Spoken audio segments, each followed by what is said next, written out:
Salam, sabahınız xeyirli uğurlu olsun. Gününüz xoşmənalı, bərəkətli, ruzlə keçsin inşallah mənim əziz və gözəl dəyərlilərim. Bahar ətirli, gözəl bir gündən sizləri salamlayıram. Bu gün həyətdə bir balaca işim var idi. Dedim ora biraz 40 günlük turp toxumu əkim. Çöl kişnişini təmizlədim yerini. Ora çöl kişnişi əkirəm inşallah.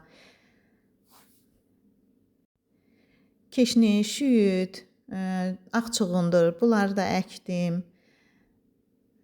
Ştilə, reyhan ştili əkməliyəm. Bibar, acı bibar, şirin bibar əkməliyəm inşallah. Onları da 1-2 gün ərzində alıb əkəcəm. Yerim azdır, balacadır. Çox əkə bilmirəm. Elə hərəsindən biraz. Çox adam deyir ki, nə edirsən əkib? Dəstəsi 20 qəpikdir. Ancaq dəstəsinə, puluna görə yox, özüm həyətdən yığanda mənə başqa bir ətirli, dadlı gəlir. Öz zəhmətim olduğu üçün daha həvəslə onu yığıram, istifadə edirəm. Bugünkü səhər yeməyim belədir.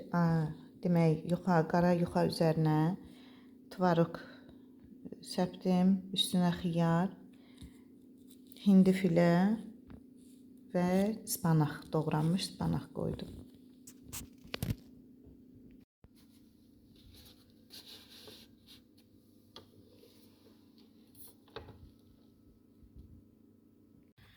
Mənim əziz dəyərlərim, dəmlədiyimiz kofeni içirəm. Yağ yandırıcı kofeni. Dedim bunu içə-içə qısa da olsa sizlər üçün bu kitabdan məlumat vermək istəyirəm. Bu kitabı mən oxudum, xanımlar.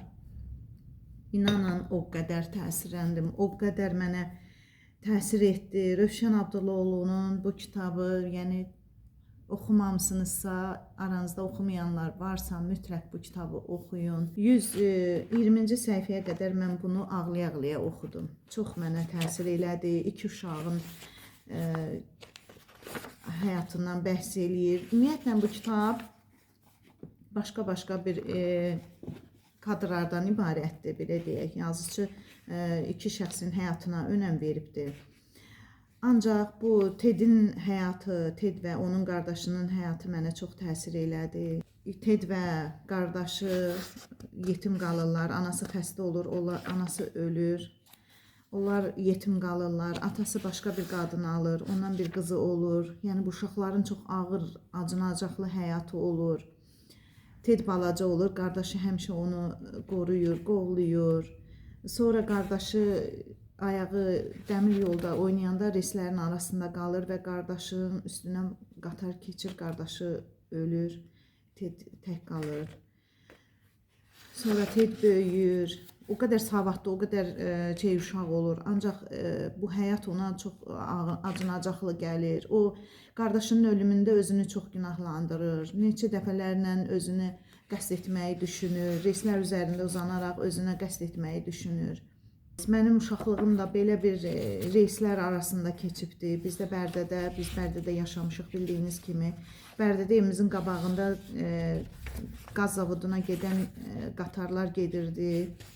Bizim düz evimizin elə bir darvazamızı açırdıq, reyslərə, qatar gedən yolları, yəni reyslərə açılırdı darvazamız. Biz orada böyümüşük, orada oynamışıq. Bizim parkımız da ora olub, bizim uşaqlığımız da orada keçibdi. İnansız o qədər məftillərdən formalı şeylər düzəldərdik. Reysin üstünə qoyardıq ki, qatar gəlsin, keçsin. Və biz onları götürək, özümüzə üzük düzəldərdik, bilərzik düzəldərdik. Bunu oxuya-oxuya mən öz uşaqlığıma qayıtdım, öz körpəliyimizə, orada keçən vaxtlarıma qayıtdım. O qədər doyğulana bu kitabı oxudum, ağlaya-ağlaya. Nə deyim?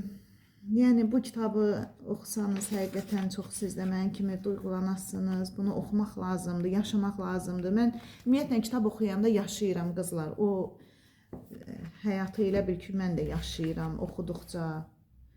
Çox gözəl kitabdır, halal olsun. Rövşən Abdullaoğlu'ya çox gözəl yazıb. Bunu bitirdim. İnşallah başqa bir kitaba keçmək istəyirəm. Mənim əzizlərim, kitab haqda deyəcəklərim bu qədər. İndi isə biz yavaş-yavaş hazırlaşıb çox gözəl, əziz bir yaxınımgilə qonaqlığa gedirik. Dayım qızı bizi öz evinə dəvət edib, ora gedirik. Bilirsiniz, bizim eldə, obada qonaq qarşılamaq ayrı bir mədəniyyətdir. Qonaq qarşılamaq təkcə süfrə açmaq, yemək vermək deyil, insanı hörmətlə qarşılamaqdır. Evə gələn insanı gülərüz qarşılamaq, xoş söz demək ən böyük, bilirsiniz də, dəyərlərdən biridir.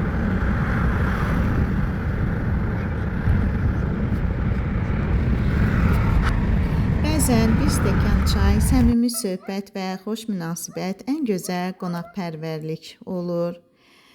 Amma bizimkilər maşallah bilirsiniz, bizim gözəl qadınlarımız, gözəl qızlarımız bir stəkan çayla qalmır. Süfrəyə gözəl, ləzzətli təamlar da hazırlayıb düzürlər. Çox sağ olsun. Dayım qızı da bu gün bizə gözəl nemətlər hazırladı. Əllərinə, canına sağlıq olsun inşallah. Allah ruzilərini yetirsin. Bizə dəyər verdi. Sağ olsun.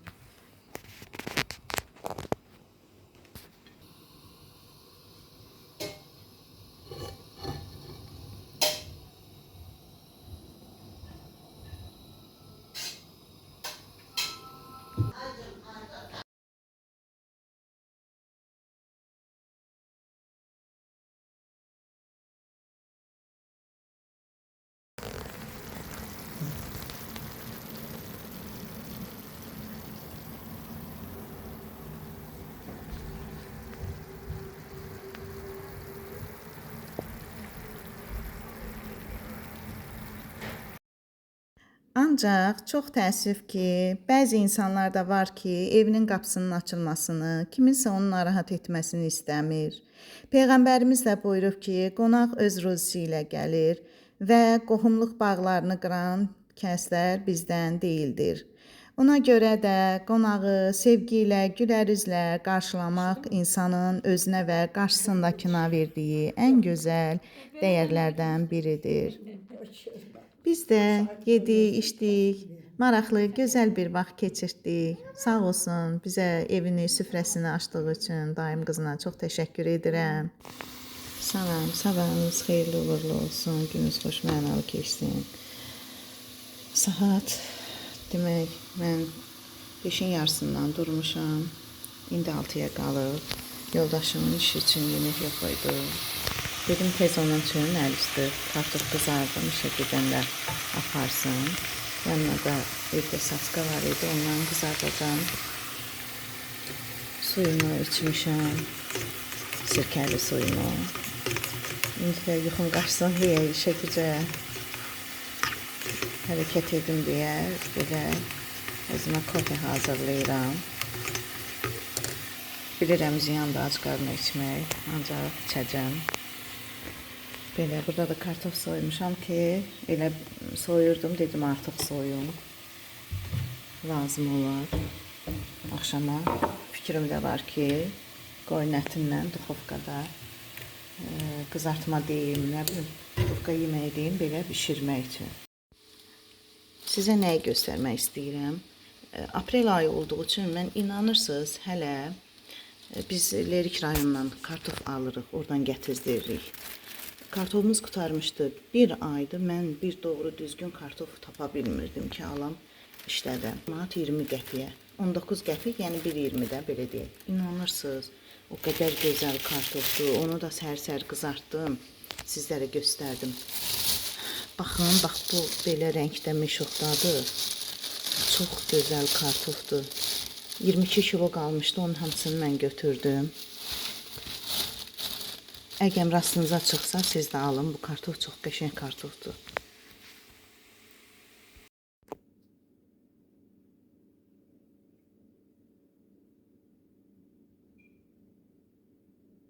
Ləkəli paltarların, uşaqların yaxasında sarı çay ləkələrinin, yemək ləkələrinin necə çıxarılmasını göstərəcəm. Suyumuz qaynayır. İçərisinə hər hansı bir bitki yağı biraz tökürük, hardasa 1-2 xörək qaşığı. Sonra üzərinə paraşokumuzdan, fərqi yoxdur, baha, ucuz. Bir də persolumuz. bir xörək qaşığı dolu və yaxud da bu qaşıqla bir də yarısı persol əlavə edirik. Belə ləkəsi çıxmayan dəsmallarınız varsa, uşaq paltarlarınız varsa, yaxası ləkəli, baxın, ləkəlidir. Baxın, getməyib, yumuşam, ləkəsi qalıb. Bunları bura əlavə edirəm.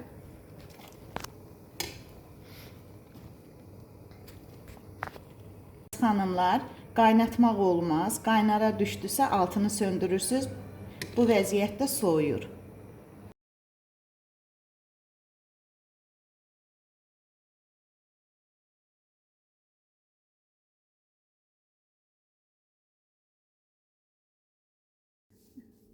Əziz xanımlar, Instagramda paylaşmışdım. Mənə dedilər ki, sonucu göstər. Onun da qurumağı, maşına atmağım vaxt aparırdı. Ona görə indi vloqumda paylaşıram onu. Ütüləməyə götürmüşəm. Baxın, həmin bunlarda bax ləkələr var idi. Özdə göstərmişdim özümdə. Görün necə qəşəng ağappaq olubdu.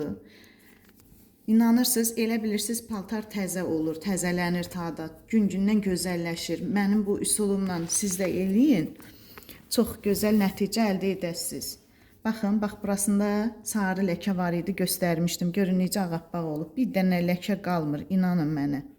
İllərinin nəticəsidir. Mən hər il bunu, yəni davamlı şəkildə bax bütün çay dəsmallarımın kirlənməsindən qorxmuram. Belə bu üsulla ağardıram.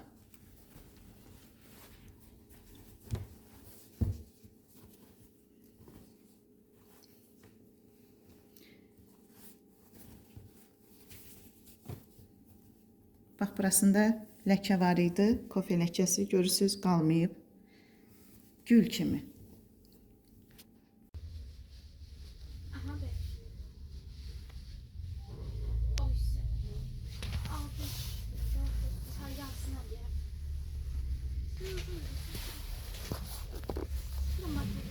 Sizde kalede kiraya yok.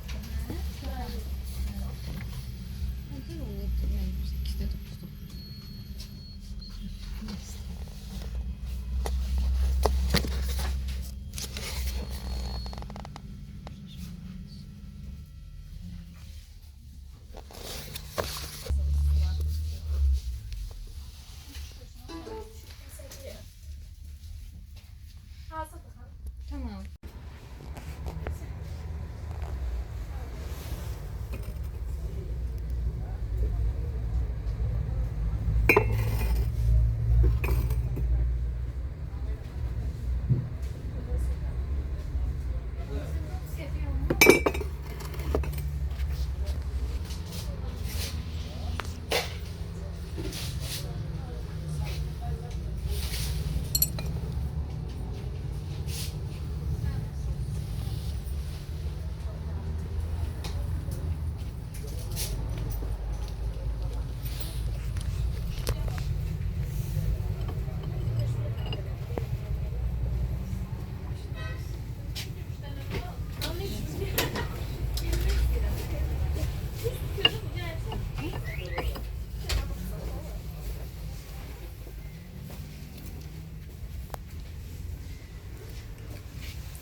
Mənim əzizlərim, gəldik vloqumuzun sonuna. Bizi izlədiyiniz üçün hər birinizə təşəkkür edirəm.